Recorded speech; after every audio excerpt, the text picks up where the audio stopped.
что эти процессы пытаются недобросовестно использовать различные националистические, экстремистские группировки. Участники заседания с возмущением относятся к нагнетанию напряженности, запугиванию и обману, дискредитации всех несогласных с агрессивной сепаратистской линией.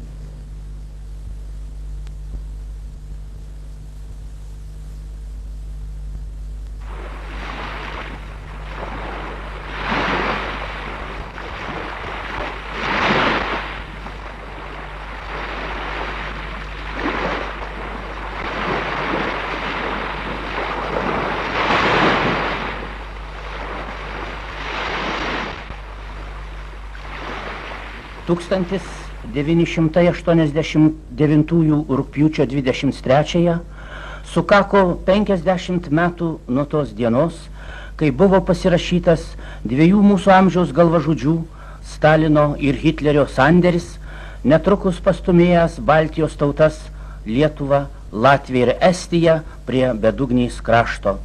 1940 metų birželį Sovietų armija su savo tankais atžlegėjusi Pabaltijį, okupavo ir aneksavo šias valstybės, virš jų iškėlusi baisų dvasinio genocido kirvį.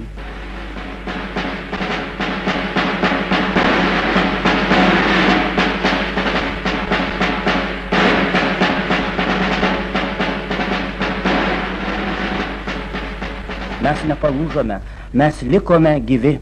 Tai dar kartą įrodė 1989 metų rugpjūčio 23. Ta diena ir šiauliečiai, lyg sraunus upelis, įsiliejo į galingą vienybės upę, besiveržiančią į išsivadavimą. Ta diena jau nuo pat ryto šiauliečiai būriavosi Pergalės aikštėje, kur įvyko įspūdinga sueiga. Ir aikštės apipavydalinimas, ir visa atmosfera dar kartą priminė 40-ųjų birželį, kai tapome vergais po nušvitusią genialaus tautų mokytojo ir tėvo Stalino saulę. 3 karstai, apdengti tautinėmis lietuvių, latvių ir estų vėliavomis, simbolizavo mūsų gyvenimo pabaigą, kuri buvo paruošta tarp hitlerinės Vokietijos ir stalininės Rusijos pasirašius 39-aisiais nepuolimo sutartį ir po to sekusius slaptus protokolus. И о границах такого государства будет окончательно решен лишь ходом будущих политических событий.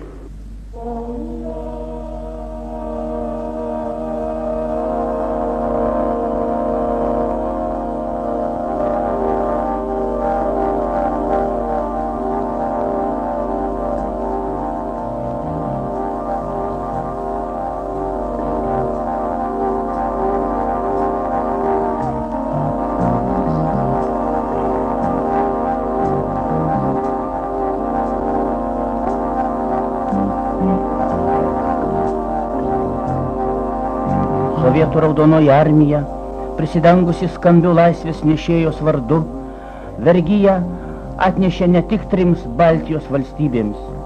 Raudonžvaigždžiai tankai nuslopino vengrų pasipriešinimą 1956-aisiais.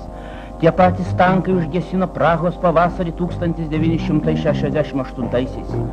Tie patys tankai įsibrovė į Afganistaną, sukėlė ten brolžudišką karą, kuriame už imperinius tikslus savo jaunas galvas paguldė ir Lietuvos sūnus. Šiandien raudonojoje armijoje dvasiškai ėmusiai pūti iš vidaus pasidarė nebepakenčiama tiems, kurie turi atlikti karinę prievolę. Nestatutiniai santykiai, dorus ir nesugadintus žmonės privertė priešintis, arba bėgti namo, arba nusižudyti.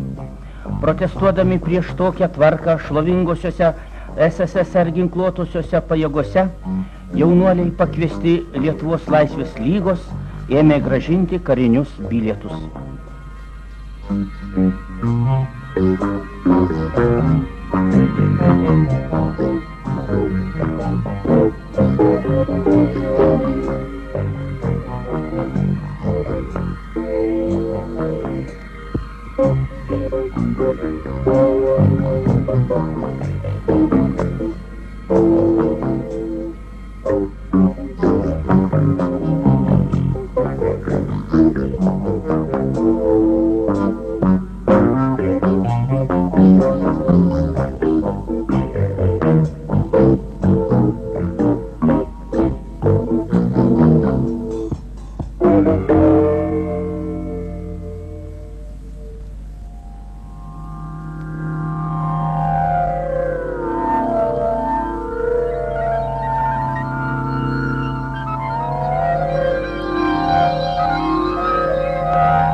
89 rugpjūčio 23 dieną įvyko Baltijos kelio akcija, kurios metu gyva žmonių grandinė, tvirtai susikibusi rankomis, nuo Vilniaus iki Talino išreiškė savo protestą grobuoniškam Molotovo-Ribentropo paktui.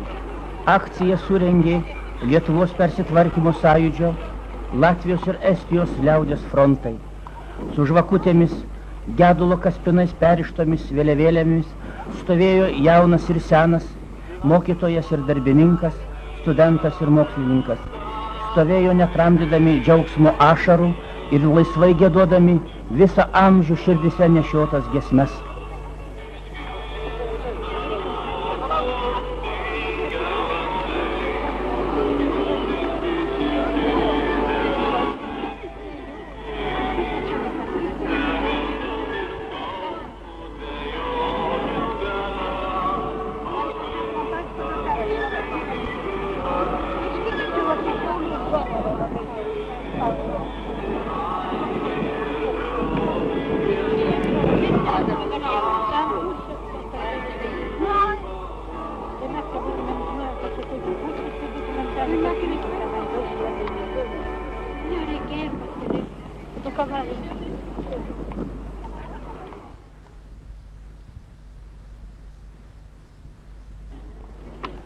O štai Pravdos laikraštyje netrukus pasirodė TSKP-CK pareiškimas dėl padėties tarybinio Pabaltijo respublikose. Ši šventa ir taiki akcija sovietinėje imperijoje buvo suprasta, arba teisingiau pasakius, buvo sufalsifikuota, kaip kažkokia isterija. 2 milijonų žmonių grandinė, tiesiai pasakysiu, buvo norėta apipilti šmeižto paplavomis, atgrasinti mus nuo laisvės siekio. Kreipdamiesi į Pabaltijo moteris, taip vadinamo pareiškimo kūrėjai užsiminė apie kažkokias bėdas, kurios laukia mūsų vaikų. Vadinasi, reikėjo tikėtis represijų.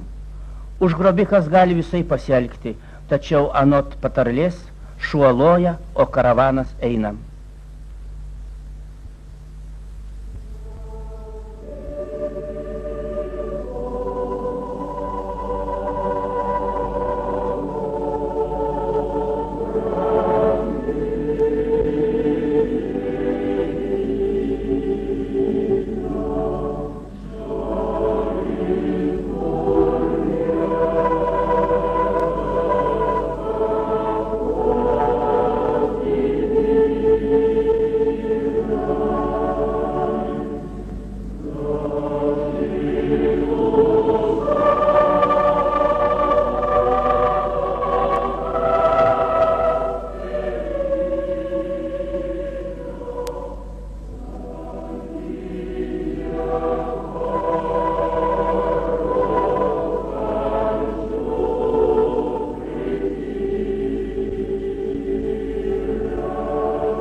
Baltijos kelyje dalyvavo nemaža turistų ir svečių.